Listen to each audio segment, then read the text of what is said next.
check out the cool custom bifold doors that I just made.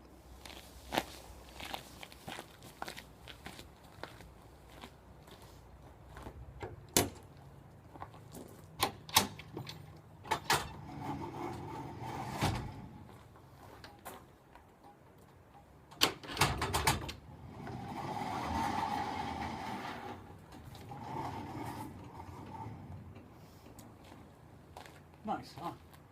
It's a very low garage door. It's only 6.5 feet high, so have a fold-out door just wouldn't work, especially with the eave right here. So this is the way to go, and it's pretty much invisible when it's closed.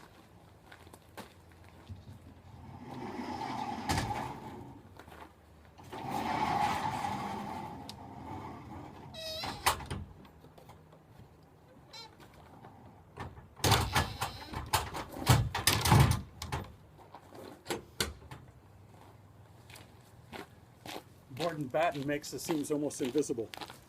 Neat, huh? Thanks for watching.